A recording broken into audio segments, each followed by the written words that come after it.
Bismillahirrahmanirrahim. Salawat serta salam kita aturkan kepada junjungan kita Nabi besar Muhammad sallallahu alaihi wasallam. Para hadir bapak-bapak, sebelum kita lanjutkan terlebih dahulu mari kita awali, kita buka pertemuan ini dengan pembacaan Ummul Kitab. Mudah-mudahan pertemuan hari ini senantiasa mendapatkan barokah dan ridho dari Allah Subhanahu wa taala. Al-Fatihah. Alhamdulillahirabbil alamin arrahmanir rahim maliki yaumiddin. Iyyaka na'budu wa iyyaka nasta'in ihdinas siratal mustaqim siratal ladzina an'amta 'alaihim ghairil maghdubi alaihim waladdallin. Para hadir, para jamaah, kita sudah sampai pada hari yang ke-10. 10 hari pertama kata Rasul itu adalah rahmat. Jadi Allah akan menurunkan rahmat kepada orang-orang yang berpuasa.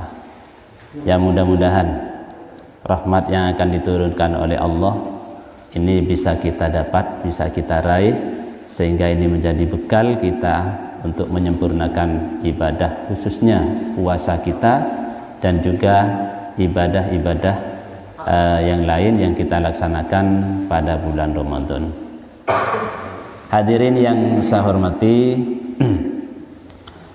dalam pembahasan kali ini saya akan membahas tentang amalan-amalan yang patut kita lakukan di bulan Ramadan. Ya. Amalan ini perlu dan harus kita lakukan untuk menambah bekal kita atau menambah pahala kita di bulan Ramadan. Karena berangkat dari satu hadis yang pertama, kam min shaimin laisa lahu min siyamihi illal ju' wal 'aths. Banyak di antara orang-orang yang berpuasa itu dia tidak mendapatkan apa-apa dari puasanya. Artinya tidak mendapatkan pahala dari puasanya, hanya sekedar menggugurkan kewajiban puasa. Illal ju' wal 'aths, kecuali yang dia dapat hanya lapar dan haus. Ya, lapar dan haus. Dan ini menjadi fakta yang tidak terbantahkan, bahwa banyak di antara saudara-saudara kita, mungkin juga kita sendiri, ketika puasa itu kadang-kadang tidak mendapatkan apa-apa, kecuali hanya mendapat ya lapar, kemudian haus. Ini hadis yang pertama. Kemudian hadis yang kedua, Rasulullah bersabda, man qama ramadhana imanan wa ihtisaban ghufira lahu ma taqaddama min dzambi. Barang siapa ya mengerjakan suatu amalan pada bulan Ramadan, di hadis yang satunya itu dengan kalimat man shoma. Ya, tapi hadis ini menyatakan man qoma. Ya, jadi shoma kemudian ada qoma. Jadi man qoma ramadhana imanan, barang siapa yang melakukan sesuatu pada bulan Ramadan atau beramal pada bulan Ramadan, melakukan amaliyah yang baik pada bulan Ramadan, imanan wa ihtisaban, didasari dengan iman dan mengharap ridho dari Allah Subhanahu wa taala, ghufira lahu ma taqaddama min dzambi, maka Allah akan mengampuni semua dosa yang sudah dilakukan. Beberapa ahli hadis memaknai ghufira lahu ma taqaddama min dzambi, dosa-dosa yang dimaksud di sini adalah dosa-dosa kecil. Sementara kalau dosa-dosa besar seperti mohon maaf berzina, kemudian membunuh orang, kemudian murtad dan sebagainya, tentu sarana untuk mendapatkan pengampunan dari Allah adalah dengan taubatan nasuha. Jadi tidak cukup hanya dengan puasa bulan Ramadan, tapi betul-betul taubatan nasuha, ya. Karena kadang dosa yang seperti ini, kalau istilah kita itu dosa yang kapok-kapok lombok, padepan pedes secapi. Ketika kita makan lombok, kita merasa pedas, sepertinya kita mau kapok makan lombok. Tapi setelah itu ternyata kita malah rindu dengan lombok, kangen dengan lombok. Nah, sama dengan dosa-dosa yang saya sebut tadi. Kadang ketika kita berbuat dosa dan setelahnya kita merasa berdosa, tapi lama kelamaan kita tidak ingat lagi, lupa dengan itu, kemudian melakukan lagi. Nah, makanya para ahli hadis menyatakan bahwa ghufira lahu ma taqaddama min dzambihi, di sini dosa yang diampuni oleh Allah itu adalah dosa-dosa kecil, sementara untuk dosa besar kita harus betul-betul taubatan nasuha. Jadi dua hadis inilah sebagai entry point kita, pintu masuk kita untuk membahas kira-kira apa amaliyah yang utama yang patut kita lakukan di bulan Ramadan. Hadirin jamaah Jumat, jamaah majelis taklim yang saya hormati. Yang pertama, amaliyah yang harus kita lakukan yaitu sholat tarawih, ya, sholat tarawih. Dan sholat tarawih ini hanya bisa dilakukan di bulan Ramadan. Tidak pernah ada orang melaksanakan sholat tarawih di luar bulan Ramadan, mau di bulan Sa'ban atau bulan Dzulhijjah dan sebagainya. Tidak ada orang melakukan sholat tarawih kecuali hanya di bulan Ramadan. Makanya di bulan Ramadan kita harus istiqomah untuk melaksanakan sholat tarawih, karena inilah sholat sunnah yang memang diperintahkan oleh Rasulullah Sallallahu Alaihi Wasallam. Ya, karena Rasulullah selalu melaksanakan sholat tarawih. Sholat tarawih. Hanya tradisi di kita itu sholat tarawih biasanya yang bersemangat itu hanya pada hari keberapa? Hari ke-1 sampai hari ke-10. Setelah itu mulai ada kemajuan. Safnya mulai maju. Ya, safnya mulai maju. Bahkan kadang hampir berakhir bulan Ramadan itu safnya tinggal mungkin 2-3 saf. Nah, ini yang seharusnya menjadi bahan renungan kita. Seharusnya semakin lama kita semakin bersemangat untuk sholat tarawih, ya, sholat tarawih. Karena inilah sholat sunnah yang hanya bisa dikerjakan di bulan Ramadan, hanya bisa dikerjakan di bulan Ramadan. Bahkan pahala yang kita laksanakan kalau kita melakukan amaliyah yang baik di bulan Ramadan, maka Allah akan melipat gandakan pahala kita, ya. Kullu amali ibni Adam, ya. Setiap amal atau perbuatan, tentu amal yang dimaksud di sini amal soleh yang dilakukan oleh Bani Adam atau manusia, yudha'afu, itu akan dilipat gandakan oleh Allah Subhanahu wa taala. Al hasanatu bi asyri amsalihha. Satu kebaikan yang kita lakukan pada bulan Ramadan bi asyri amsalihha, dengan 10 kali kebaikan dari Allah Subhanahu wa taala. Ila sab'i mi'ati dhifin, ya. Bahkan sampai 700 kali lipat. Ini saking rahman dan rahimnya Allah kepada kita, sehingga setiap amal perbuatan yang dilakukan pada bulan Ramadan itu akan dilipat gandakan bahkan sampai 700 kali lipat.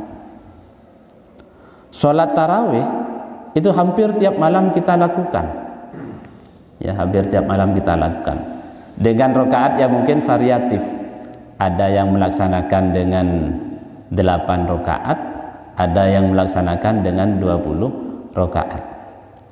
Ya, kita tidak akan memperdebatkan yang 8 dengan yang 20, tapi bagaimana kita berusaha semampu kita selama kita sehat kita bisa melaksanakan sholat tarawih, ya, sholat tarawih.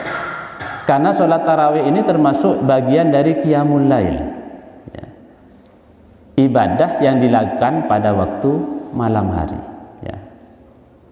Dan bahkan kita diperintahkan oleh Rasulullah untuk menghidupkan malam bulan Ramadan. Menghidupkan dengan apa? Dengan ibadah, dengan ibadah, termasuk di dalamnya sholat tarawih. Kemudian setelah sholat tarawih, maka kemudian kita akhiri dengan sholat witir, ya. Ini amaliyah pertama, ya, yang bisa kita lakukan pada saat bulan Ramadan. Kemudian yang kedua, setelah sholat tarawih biasanya kita melanjutkan dengan apa? Dengan tadarus, ya, dengan tadarus. Dan hampir di banyak tempat, tidak hanya di daerah kita, hampir di banyak tempat kaum muslimin selesai sholat tarawih pasti tadarus. Karena tadarus ini memang sangat-sangat diperintahkan oleh Rasulullah SAW. Bahkan ketika Rasulullah menerima wahyu dari malaikat Jibril, ketika malaikat Jibril menyampaikan wahyu kepada Rasulullah, ini dengan cara tadarus, ya. Pertama malaikat Jibril membacakan, kemudian Rasulullah mendengarkan, kemudian setelah dibacakan oleh malaikat Jibril ganti Rasulullah yang membaca. Dikhawatirkan apa yang diterima oleh Rasulullah itu kurang, ada lafaz yang kurang, ada huruf yang kurang. Malaikat Jibril yang mendengarkan, ya. Jadi memang mulai dari pertama Rasulullah menerima wahyu, tadarus ini sudah dilakukan. Maka kalau sekarang kita melaksanakan tadarus Al-Quran, ya, pada saat bulan Ramadan, ini tidak ada lain melanjutkan apa yang sudah dilakukan oleh Rasulullah dengan malaikat Jibril. Dan ini hal yang sangat-sangat baik, ya, hal yang sangat baik. Karena pahala orang membaca Al-Quran itu tidak dihitung dari berapa ayat yang dibaca atau berapa surat yang dibaca, tapi berapa huruf yang dia baca. Kita tidak usah banyak-banyak. Kita membaca Fatihah saja sudah berapa huruf? Mulai dari Alhamdulillahirabbil alamin sampai waladdallin. Bisa kita hitung dan bisa kita bayangkan berapa pahala yang sudah kita dapat. Makanya betul kalau bulan Ramadan itu disebut sebagai bulan sarana kita untuk apa? Memperbanyak pahala. Karena pada saat ini Allah betul-betul menurunkan pahala sebanyak-banyaknya kepada kita umat Rasulullah SAW. Yang salah satunya yaitu dengan membaca Al-Quran. Bahkan kata Rasul, orang yang sering membaca Al-Quran atau orang yang membiasakan diri membaca Al-Quran ini dirindukan oleh surga. Al-jannatu mustaqatun ala arba'ati nafarin. Bahwa surga itu merindukan kepada 4 orang. Dari yang 4 itu, yang pertama siapa? Talil Quran. Orang yang membaca Al-Quran. Ini sebuah penghormatan yang sangat istimewa kepada orang yang membiasakan diri membaca Al-Quran. Karena memang hanya kepada Al-Quran kita bisa menyelamatkan hidup kita. Ya, selain kepada hadis-hadis Rasulullah juga kemudian dengan dakwahnya para ulama, ya. Bahkan jika kita berpegang teguh kepada Al-Quran, kata Rasul, maka kita selamanya tidak akan pernah tersesat. Maka kita sebagai umat Islam di bulan Ramadan ini mari kita jadikan momentum untuk membiasakan diri membaca Al-Quran. Mohon maaf, kadang Al-Quran yang kita beli itu sampai banyak debunya, ya, sampai banyak debunya. Kenapa? Karena jarang dibaca, ya. Kadang hanya dibuat hiasan, ya, dibuat hiasan. Nah, maka Ramadan kali ini mari kita jadikan momentum untuk membiasakan diri dan mencintai Al-Quran, ya, mencintai Al-Quran. Karena siapa lagi kalau bukan kita? Ya, seperti bahasa di iklan itu, ya, kalau bukan kita siapa lagi? Kita umat Rasulullah yang mencintai Rasulullah, maka sepatutnya kalau apa yang sudah dibawa oleh Rasulullah, yang diajarkan oleh Rasulullah, kita kerjakan. Itu yang kedua. Kemudian yang ketiga, amaliyah yang perlu dan harus kita kerjakan yaitu memperbanyak doa. Memperbanyak doa di bulan Ramadan. Karena ada satu hadis menyatakan begini, salasun la turadduh da'watuhum. Ada 3 kelompok orang yang doanya ini tidak akan ditolak oleh Allah Subhanahu wa taala. Ya, tidak akan pernah ditolak. Yang pertama, as-shaimu hatta yuftira. Orang yang berpuasa sampai berbuka. Kalau kita memohon apapun di luar bulan Ramadan, mungkin rasanya susah terwujud. Bahkan kalau istilahnya sampai ngapok, seadua, tak diterima ben Gusti Allah. Tapi lewat bulan Ramadan kita punya harapan. Kita punya harapan, doa yang kita minta, kita mohonkan kepada Allah akan diterima oleh Allah Subhanahu wa taala. Ya, tentu doa yang kita panjatkan doa-doa yang memang berkenaan dengan keinginan dan kebutuhan kita, ya.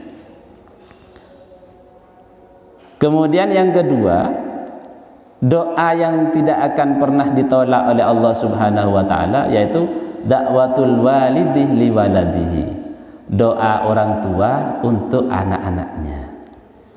Nah, ini sangat pas buat kita, ya, sangat pas buat kita untuk mendoakan anak-anak kita di bulan yang mulia ini. Karena apa? Doa orang tua yang dikhususkan kepada anak-anaknya itu sama dengan doa Nabi kepada umatnya. Du'aul walidih li waladihi ka du'ain nabiyyi li ummatihi. Bahwa doa orang tua untuk anaknya, kata Rasulullah, ka du'ain nabiyyi li ummatihi. Seperti doa nabinya untuk umatnya, sama seperti Rasulullah mendoakan umatnya. Artinya apa? Bahwa doa orang tua untuk anak itu istijabah, insya Allah akan dikabulkan oleh Allah Subhanahu wa taala. Makanya kita seringkali disarankan atau dilarang, jangan sekali-kali orang tua itu, apa kalau istilah bahasa Indonesianya, abesto. Apa kalau Indonesianya abesto itu? Ya, mengutuk. Nah, betul. Jadi jangan sekali-kali orang tua itu mengutuk anak, abesto anak. Karena apa? Kutukan orang tua itu adalah bentuk doa. Ya, meskipun kita tidak mengangkat tangan, ya Allah, karena anak saya ini nakal, maka timpakan musibah kepada anak saya. Memang kita tidak berdoa, tapi dengan menyampaikan sesuatu yang itu berakibat tidak baik kepada anak, ini termasuk doa yang diucapkan oleh orang tua. Maka hati-hati kita sebagai orang tua, jangan gampang-gampang mengutuk anak kita, ya. Seberapapun nakalnya anak kita, tetap kita doakan mudah-mudahan anak kita menjadi anak yang soleh dan solehah. Itu doa kedua yang tidak akan pernah ditolak oleh Allah Subhanahu wa taala. Kemudian yang ketiga, da'watul madlumi. Doanya orang yang teraniaya, ya. Tentu doa orang yang teraniaya ini, siapa orang yang teraniaya? Ya, banyak. Ketika kita difitnah oleh orang lain, maka kita termasuk orang yang madlum, orang yang teraniaya. atau kita mungkin ketika ketemu di jalan kemudian tanpa kita punya kesalahan, tahu-tahu kita dipukul dan sebagainya, maka kita termasuk orang yang madlum. Maka doanya orang yang madlum, orang yang teraniaya, ini tidak akan pernah ditolak oleh Allah Subhanahu wa taala.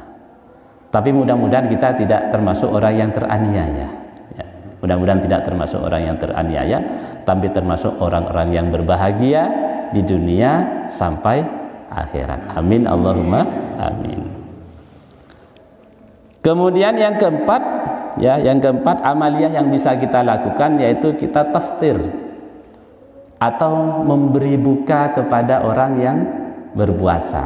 Nah, kalau kita lihat, ya kalau kita bandingkan umpama antara di Indonesia dengan di Timur Tengah, contoh seperti di Arab Saudi, kalau sudah masuk bulan Ramadan, orang-orang di sana begitu bersemangat tidak hanya dengan datangnya bulan Ramadan, tapi bagaimana ketika pas bulan Ramadan mereka bersemangat untuk bersedekah, ya, bersedekah. Apapun mereka keluarkan, kurma diberikan gratis di jalan-jalan, gratis, halal.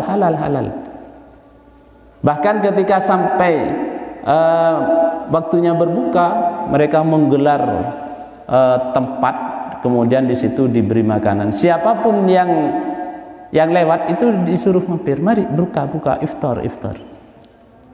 Nah, ini satu contoh yang baik karena memang diperintahkan oleh Rasulullah Sallallahu Alaihi Wasallam. Maka kita yang di Indonesia ya paling tidak meniru meskipun tidak 100% umpama. Bagaimana kita bersemangat untuk memberikan buka puasa kepada orang yang berpuasa. Karena kata Rasul, man fattara shaiman, barang siapa yang memberi buka orang yang berpuasa, ya, memberi buka, kana lahu misla ajrihi, maka orang yang memberi buka kepada orang yang berpuasa itu akan mendapatkan pahala sama dengan pahalanya orang yang berbuka, orang yang berpuasa. Subhanallah, ya. Hanya memberi sebuah kurma kepada orang yang berpuasa sebagai makanan untuk iftar, untuk berbuka, maka kita sudah mendapatkan pahala apa? Pahala puasanya orang yang kita beri. Kalau yang kita beri 1, 2, bahkan 10, sudah berapa pahala yang kita raih hanya dengan memberikan apa? Iftar, ya, memberikan menu buka puasa.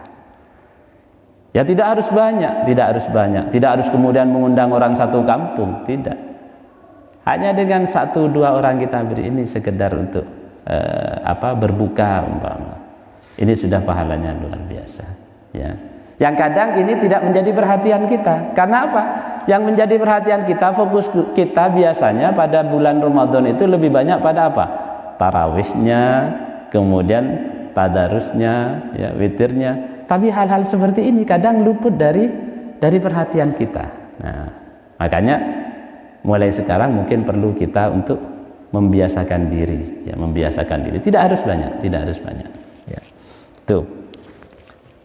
Kemudian yang keenam, selain kita memberi iftar, maka pada bulan Ramadan ini perlu kita membiasakan diri untuk bersedekah. Sedekah itu ada 2, ya. Pertama, sedekah wajib. Kalau sedekah wajib itu berupa zakat, ya. Sedekah wajib berupa zakat. Kemudian yang kedua, sedekah tatawwu. Sedekah tatawwu itu sedekah sunnah. Seperti apa? Infak, ya, infak atau hadiah atau wakaf. Ini sedekah tatawwu. Nah, 2 hal ini patut kita lakukan pada bulan Ramadan.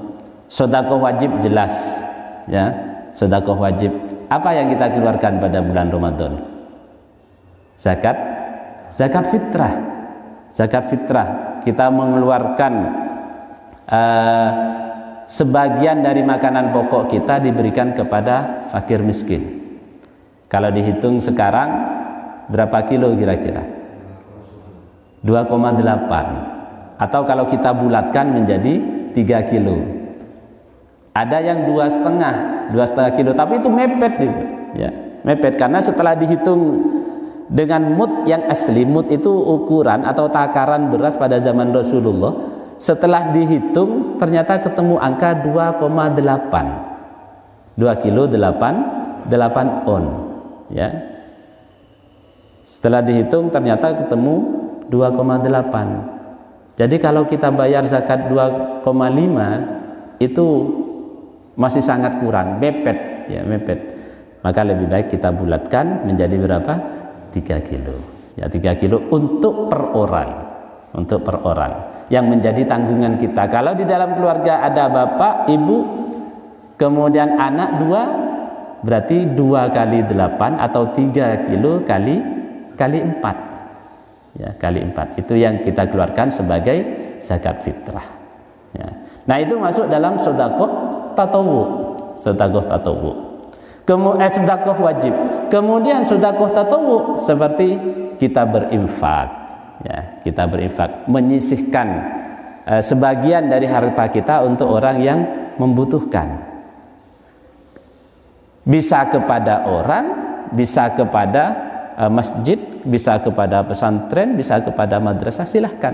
Karena infak ini bebas. Kalau infak sebagian dari harta kita sisihkan untuk masjid, maka ini menjadi amal jariyah.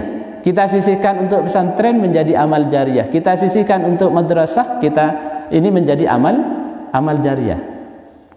Maka kalau ini menjadi amal jariyah, sampai pada dawuh Rasulullah, idza matabnu adamah in qata'a amaluhu illa min salasin. Jika manusia sudah meninggal, in qata'ah amaluhu, maka semua amalnya akan terputus. Illa min salasin, kecuali 3 hal yang tidak akan pernah terputus ila yaumil qiyamah. Nah, ini sesuatu yang luar biasa. Yang pertama apa? Shadaqatin jariyatin. Sedekah jariyah, amal jariyah.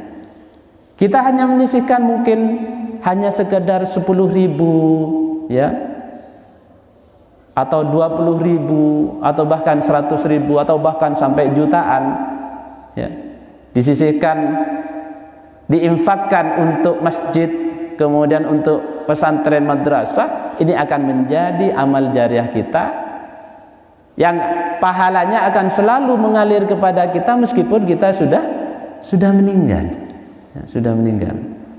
Tapi mohon maaf, kadang orang mau menyumbang itu kan pikir-pikir juga, ya. Seperti ada orang yang jalan amal, ya, amal untuk apa? Untuk masjid.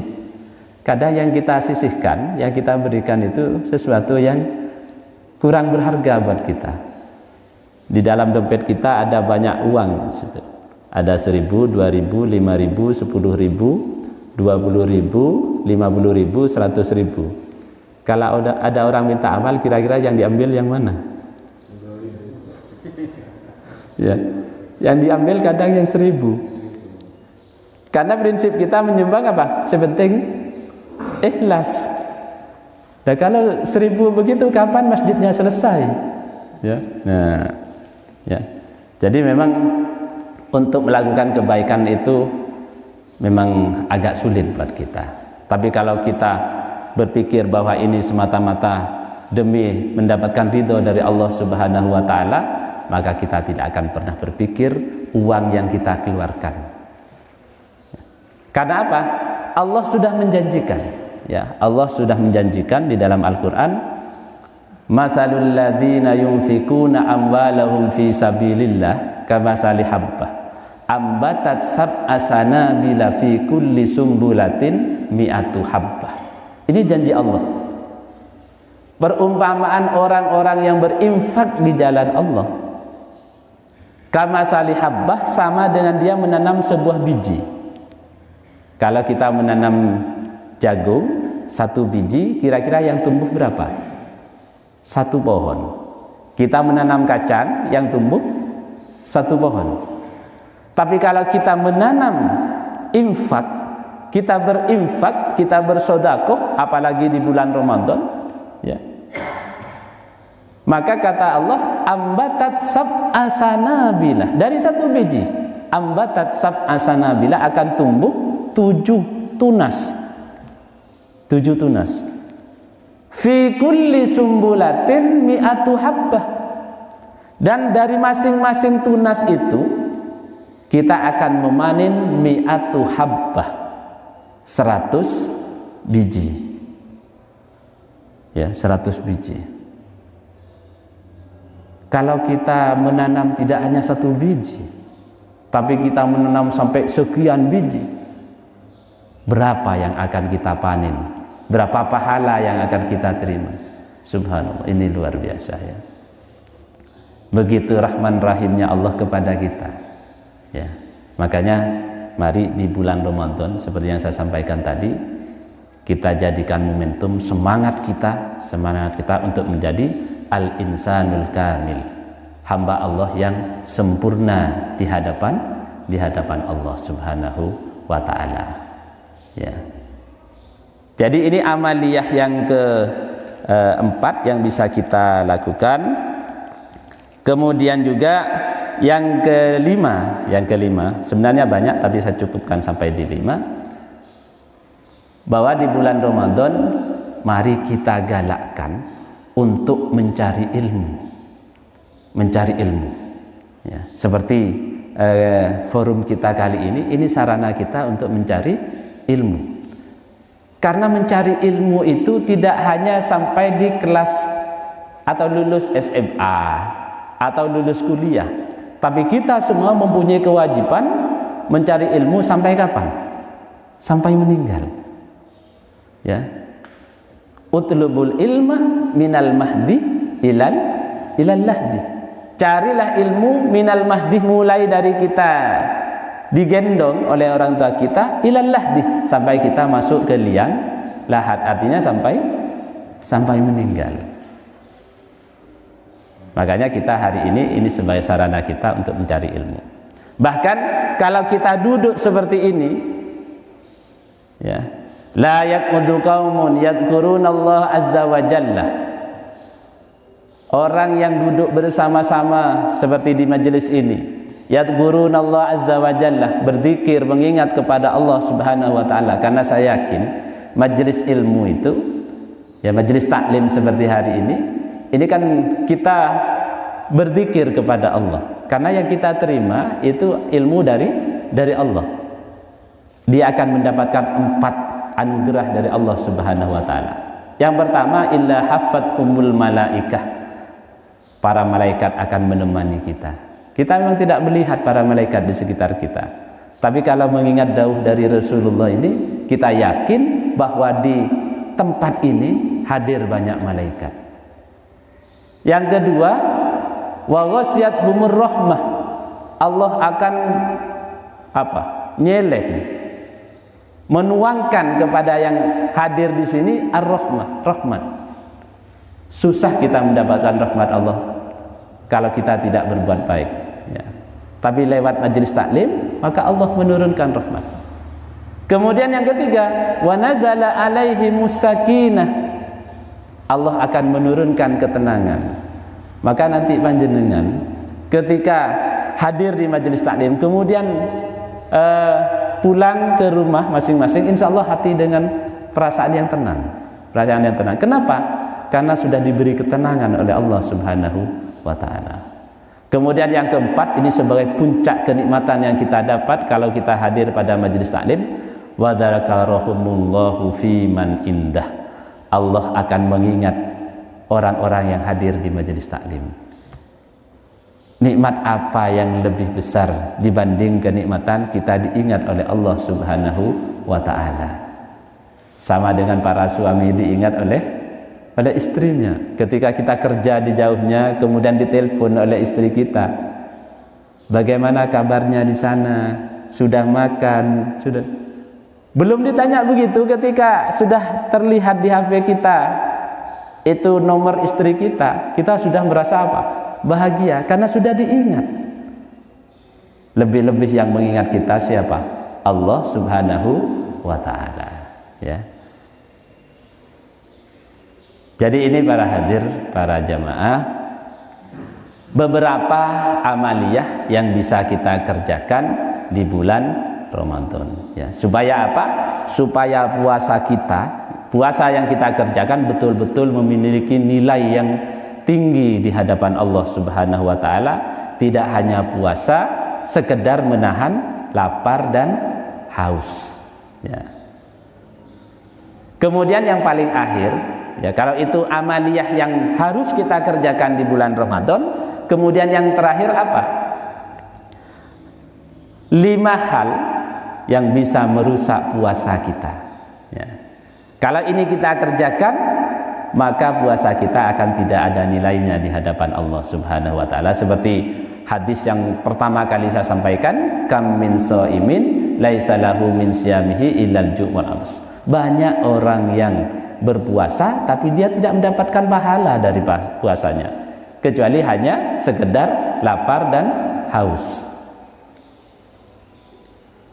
Apa 5 hal itu, ya? Apa 5 hal? Yang pertama, al-kadzibu, orang yang berdusta. Orang yang berdusta.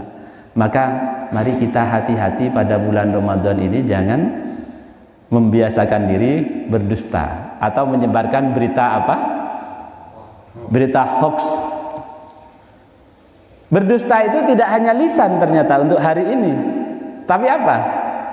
Tangan, tulisan, ya.